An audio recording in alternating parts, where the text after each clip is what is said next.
चरम तीर्थंकर श्रमण भगवान महावीर स्वामी जी के चरणों में कोटिशः वंदन। एक भव अवतारी चर्चा चक्रवर्ती भीष्म प्रतिज्ञाधारी अखंड बाल ब्रह्मचारी आचार्य सम्राट पूज्य श्री जयमल जी महाराज साहब के चरणों में कोटिशः वंदन। व्याख्यान वाचस्पति वचन सिद्ध साधक उग्र विहारी आशी कवि 12वें पट्टेदार आचार्य प्रवर श्री पाशी चंद्र जी महाराज साहब, एसएस जैन समनी मार्ग के प्रारंभकर्ता अनुपेहा ध्यान प्रणेता प्रवचन प्रभावक मेरे जीवन उद्धारक पूज्य गुरुदेव डॉक्टर श्री पदम चंद्र जी महाराज साहब को वंदन करते हुए सभी गुरु भगवंतों को वंदन करती हूँ। शमनी जी को विधिक वंदना। गुरुदेव की आज्ञा से आत्मबंधु अनंत ज्ञानी अनंतदर्शी तीर्थंकर प्रभु महावीर स्वामी ने सभी भव्य प्राणियों को मोक्ष मार्ग की ओर अग्रसर होने के लिए बहुत ही सरल उपाय बताया है। 12 प्रकार के तप के अंदर एक अभ्यंतर तप आता है, विनय। जीवन के अंदर एक विनय आ जाता है। सभी गुणों का मूल विनय बताया है। जिस तरह से सभी रसों का मूल पानी है, अब कोई भी जूस बनाना है तो वहाँ पर पानी की आवश्यकता रहती है। बिना पानी कोई भी जूस नहीं बन सकता है। सभी धर्म का मूल दया बताया है। दया होगी तो भीतर से धर्म प्रकटीकरण हो सकता है। सभी पापों का मूल लोभ है। बंधुओं, एक व्यक्ति पाप करता है तो पीछे वो लोभ के वशीभूत होकर करता है कि कुछ ना कुछ प्राप्त होगा, और जैसे जैसे लोभ बढ़ता है, यानी जैसे जैसे लाभ बढ़ता है, वैसे लोभ भी बढ़ना लग जाता है। तो वहाँ एक पाप के ऊपर एक और पाप करना उसको शंका नहीं आती। इसलिए सभी रसों का मूल पानी, सभी पापों का मूल लोभ, सभी धर्म का मूल दया है, और सभी कलह का मूल हंसी बताई है। बंधुओं, अंधा का बेटा अंधा, ये शब्द हंसी का कारण क्या बन गया? महाभारत रच गई है। सभी रोगों का मूल अजीन है। अगर अजीन हो जाता है, फूड पॉइजन हो जाता है, तो वहाँ पर सिर का से लेकर पाँव तक पूरा शरीर क्या हो जाता है? अस्त व्यस्त हो जाता है। सिर दर्द हो जाता है, कुछ भी अच्छा नहीं लगता, मन नहीं करता है कोई काम में, और किसी कार्य को करने के लिए प्रारंभ भी कर लेते हैं, फिर भी वहाँ अस्थिरता रहती है, वहाँ पर स्थिर नहीं रह सकता है। और सभी बंधनों का मूल राग बताया है। इसी राग के कारण से ये आत्मा बंधन में पड़ जाती है। सभी गुणों का मूल विनय कहा गया है। एक विनय का गुण आ जाता है जीवन के अंदर तो सारे गुण आ जाते हैं। सेवा के भाव भी जागृत हो जाता है और वहाँ पर ज्ञान भी टिक सकता है। और अगर विनय नहीं आया, विनय के स्थान पर अहंकार आ जाता है, तो वह ज्ञान भी टिक नहीं सकता। बंधुओं, 4 कषाय बताए, क्रोध, मान, माया और लोभ। इन 4 कषाय के अंदर मान को भी कषाय कहा गया, यानी कर्म का आगमन करता है। व्यक्ति के अंदर घमंड, अहंकार रहता है, और जैसे ये सारी चीज़ें रहेगी तो वहाँ पर विनय के गुण भी प्रकट नहीं हो सकता है। बंधुओं, एक विद्यार्थी गुरुजी के पास पढ़ने के लिए गया। 12 साल तक वहाँ पर अध्ययन किया, और जैसे ही 12 साल पूर्ण हो गए थे तो वो पुनः घर लौटने वाला था। लेकिन उसके मन में ये भाव थे कि मुझे गुरुजी को कुछ ना कुछ दक्षिणा देना है, लेकिन क्या दूँ, उसको समझ में नहीं आ रहा था। तब गुरुजी ने कहा, ऐसा कुछ दे दो जो काम की ना हो। अब वहाँ पर विद्यार्थी ने सोचा कि ऐसी कौन सी वस्तु दूँ जो काम की ना हो, उसको समझ में नहीं आ रहा था। तो उसने इधर उधर देखा, वहाँ पर मिट्टी दिखती है। तो उस मिट्टी को देखकर गुरुजी को कहता है कि ये मिट्टी मैं आपको देना चाहता हूँ, लेकिन गुरुजी ने कहा ये भी काम की है, बच्चे इससे खेलते हैं, और ये मिट्टी जब मकान बनाते हैं उस समय ये मिट्टी भी काम में आती है, तो ये फालतू चीज़ नहीं है।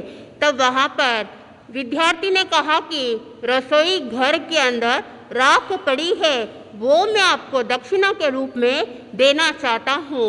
गुरुजी ने कहा कि वो भी फालतू नहीं है, क्योंकि उस राख से जो साधु साध्वी होते लोच करते हैं, उस समय उस लोच के अंदर उस राख को उपयोग में ली जाती है, एक एंटीसेप्टिक की तरह वो काम करती है।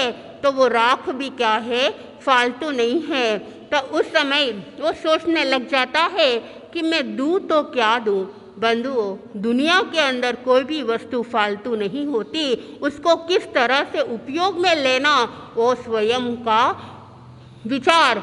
तो वहाँ पर विद्यार्थी सोचने लग गए कि गुरुजी हर चीज के अंदर उपयोगिता निकाल रहे हैं, तो फालतू क्या हो सकती है। तब वहाँ पर गुरुजी ने कहा, अगर तुम्हें देना है तो तूने जो ज्ञान अर्जन किया है, वह विद्यार्थी ने वो बात सुनकर समझ में आ गया गुरुजी क्या कहना चाहते हैं।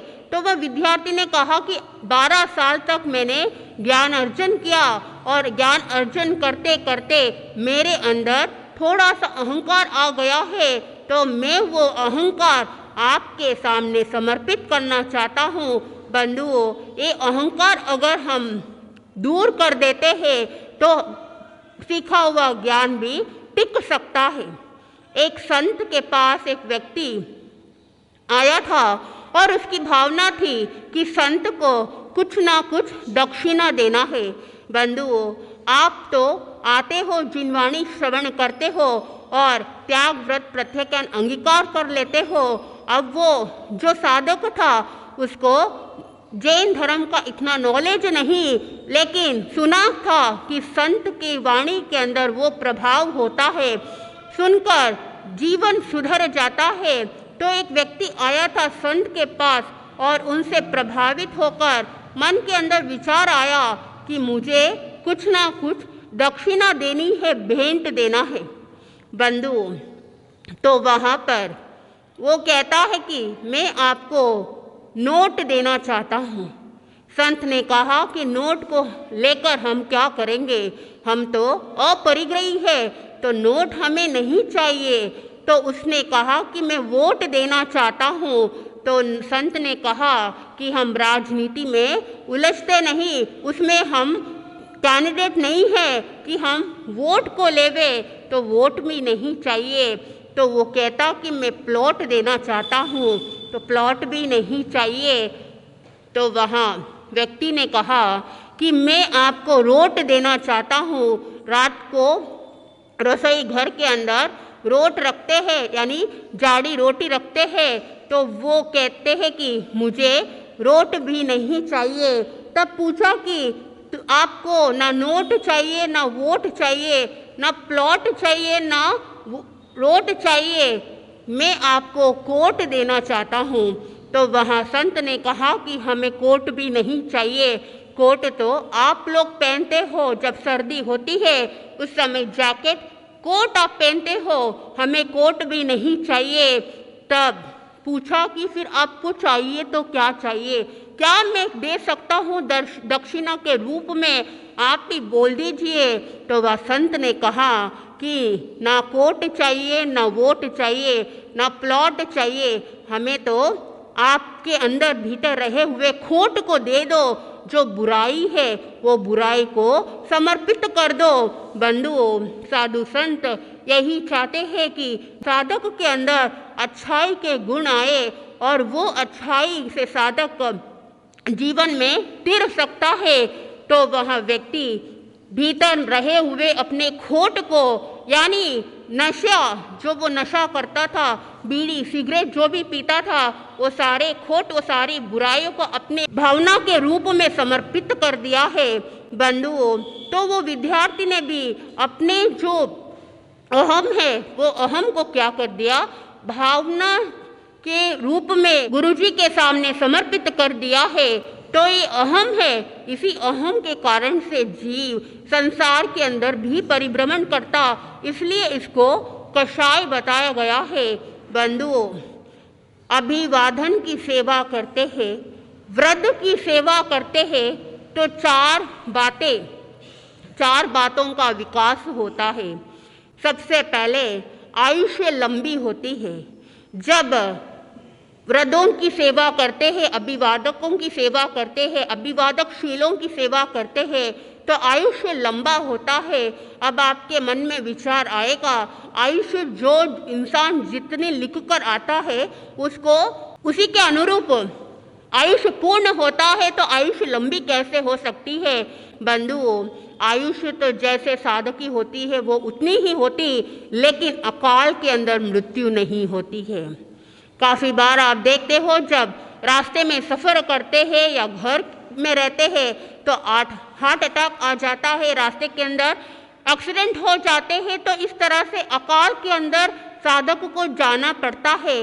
लेकिन अगर सेवा का गुण, विनय के साथ में सेवा के गुण भी आ जाते हैं तो वहाँ पर परिपूर्ण आयुष्य करके, यानी बिना कोई वेदना के साथ में वो लंबी आयुष्य को भोगते हुए वो काल कर सकता है।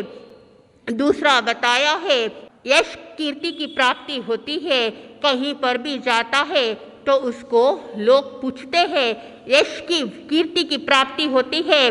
और तीसरे के अंदर विद्या की प्राप्ति होती है। बंधुओं, सेवा का गुण कर समर्पणता की भावना प्रकट होती है तो साधक के अंदर वो विद्या का गुण प्रकट होता है। अभिवादकों की सेवा करने से, वृद्धों की सेवा करने से ये चीज़ों का विकास होता है। बंधुओं, घर के अंदर आप देखते हो कि माता पिता होते हैं, बुजुर्ग होते हैं। कुछ लोगों के मन में घृणा की भावना आती है कि मैं निकट में जाता हूँ तो मेरे को अच्छा नहीं लगता, लेकिन चिंता न करना कि माता पिता की अगर साधक सेवा करता है तो वो जो पुत्र है वो भी आगे जाकर एक दिन माता पिता बनेगा। अगर हम माता पिता की सेवा नहीं करेंगे तो हमारी भी सेवा करने के लिए कोई नहीं मिलेगा। जब विनय के भाव आते हैं तो साधक सेवा के भाव भी लेकर आ जाता है। विनय अहंकार को नाश करने वाला, समस्त गुणों का मूल विनय बताया। विनय से साधक का जीवन संयमित होता है। उत्तरायण सूत्र के पहले अध्ययन की चौथी गाथा के अंदर फरमाया है कि विनीत शिष्य विनीत होता है तो वो कहीं पर भी जाता है तो यशो नाम सब कुछ प्राप्त कर लेता है। और अगर वह शिष्य विनीत नहीं होता है तो वह सड़े हुए कुत्तिया के समान, जिस तरह से जो कुत्ता सड़ा हुआ रहता है वो किसी भी गली मोहल्ले में चला जाता तो लोग क्या करते हैं, उसको दुत्कार कर वहाँ से भगा देते हैं। ठीक उसी प्रकार अगर शिष्य विनीत होता है तो हर कोई उसको चाहना करेगा, और अगर अविनीत रहता है तो कोई भी पसंद नहीं करता है। एक बार राजा श्रेणिक के बगीचे में बहुत सारे आम थे, आम के पेड़ थे। पहले सीजन होते थे हर एक फ्रूट्स के, उस सीजन के अनुसार ही वो फ्रूट बाजार में मिलते थे। लेकिन आजकल कोई सीजन नहीं होता है, हर कुछ सालों साल वो मिल ही जाते हैं। कहीं पर भी आप जाते हो तो एक गांव के अंदर एक कब्र खोदने वाला, उसकी पत्नी गर्भवती होती, और जब वो गर्भवती हुई तो उसके मन में खटाई खाने की, आम खाने की इच्छा जागृत हुई। बंधु, वो उसकी वाइफ पति को कहती है कि मुझे आम खाना है। अब वहाँ पर पति ने सोचा आम लाऊं तो मैं कहाँ से लाऊं, सीजन हो तो आम लेकर आऊं, और सीजन ही नहीं तो आम लाकर मैं कैसे उसकी इच्छा को पूरा करूँगा। तो वहाँ किसी से सुनने को मिला कि राजा श्रेणिक उसके बगीचे में बहुत सारे आम के पेड़ हैं, और वह व्यक्ति उस आम को लेने के लिए जाता है और आम को तोड़कर अपनी पत्नी को ला कर देता है, उसकी इच्छा को पूर्ति करता है। पत्नी ने कहा थोड़े दिन के बाद मुझे और आम खाना है। बंधुओं, ये जो आम का फ्रूट है वो हर एक व्यक्ति को बहुत पसंद होता है, चाहे सीजन आए नहीं आए। कुछ लोग तो जब मिले तब खाने के लिए इच्छा रखते हैं। तब वहाँ पर कब्र खोदने वाला वो जाकर आम को लेकर आता है। दिनों दिन वह पेड़ के अंदर जो आम की संख्या कम होती गई। और ये बात जब राजा को पता चलता है कि इस बगीचे के अंदर ये आम कम कैसे हो रहे हैं, पता लगाना चाहिए, तो उसके लिए अभय कुमार को नियुक्त करता है राजा और कहता है कि तुम जाकर पता लगाओ कि ये आम कैसे कम हो रहे हैं। बंधुओं, अभय कुमार की बुद्धि औपपातिक बुद्धि थी और वहाँ पर जान जाता है, पता लगाकर राजा के पास आता है और कहता है कि गांव के अंदर कब्र खोदने वाला उसने आम चुरा कर लेके गया। अब राजा ने उसको दरबार में बुलाया और कहा कि तुमने आम चोरी की? तब वह कहता है कि मैंने आम को चोरी नहीं की। तो अभय कुमार ने पूछा, अगर चोरी नहीं की तो कम कैसे हुए? क्योंकि तुम्हें तो रंगे हाथ पकड़ा गया है कि तुम ही आम को चुराते थे। तब वह व्यक्ति कहता है कि मैं बिना हाथ लगाए, मेरे पास दो कला है। एक ऐसी कला जिस पहले कला से मैं टहनियों को, आम की टहनी को नीचे लेकर आता हूँ, आम को तोड़ लेता हूँ, और दूसरी कला से मैं टहनियों को वापस ऊपर भेज देता हूँ। तब राजा श्रेणिक ने बात सुनी। राजा ने कहा कि मैं तुम्हें छोड़ सकता हूँ, लेकिन एक ही शर्त पर, अगर ये दो कला तुम मुझे सिखाओगे तो मैं तुम्हें छोड़ दूंगा। व्यक्ति ने कहा, मैं आपको सिखा दूंगा। बंधुओं, राजा अपनी राजगद्दी के ऊपर ही बैठा और सिखाने वाले नीचे बैठे थे। बार बार उन दो कलाओं को सिखाने का प्रयास वह व्यक्ति कर रहा, लेकिन राजा के दिमाग में कुछ छड़ ही नहीं रहा था, वो याद ही नहीं हो रहा था, समझ नहीं पा रहे थे। अभय कुमार ने राजा को कहा कि हे राजन, माफ करना मैं बीच में बोल रहा हूँ, लेकिन सिखाने वालों का स्थान कहाँ होता है? जो सिखाने वाले हैं उनका स्थान ऊपर होता और जो सीखने वाले होते हैं उनका स्थान नीचे होता है। लेकिन यहाँ पर उल्टा हो रहा, आप सीख रहे हो तो आपका स्थान नीचे होना चाहिए और जो सिखा रहा है उसका स्थान ऊपर होना चाहिए। तो वह राजा समझ जाता है और स्थान की अदला बदली कर देते हैं। और वहाँ जब व्यक्ति उन दो कलाओं को सिखाने लगता है, राजा बहुत जल्दी ही, शीघ्र ही सीख लेता है। बंधुओं, इसलिए जो जिनसे सीखते हैं उस समय ये नहीं देखना कि मैं उम्र से बड़ा हूँ तो मैं कैसे नीचे बैठूं। बंधुओं, ज्ञान ध्यान सीखने के लिए वहाँ उम्र नहीं देखी जाती है, वहाँ भीतर रहे हुए गुणों को देखा जाता है। सबसे पहला गुण है विनय का गुण, इसलिए विनय को बहुत महत्व दिया है। इसलिए उत्तराध्ययन सूत्र के अंदर सबसे पहला अध्ययन आता है विनय श्रुत का। विनय से ही सारे कार्य संभव हो सकते हैं। गौतम स्वामी एक बार गोठरी लेने के लिए जाते हैं।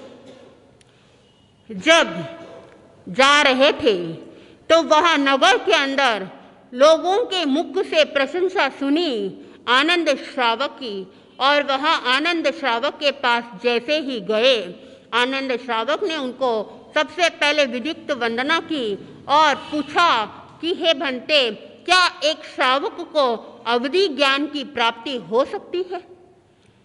गौतम गणधर, जो भगवान महावीर स्वामी के प्रथम सुशिष्य, उनके अंदर विनय के गुण भरे और वो लब्धिवंत भी थे।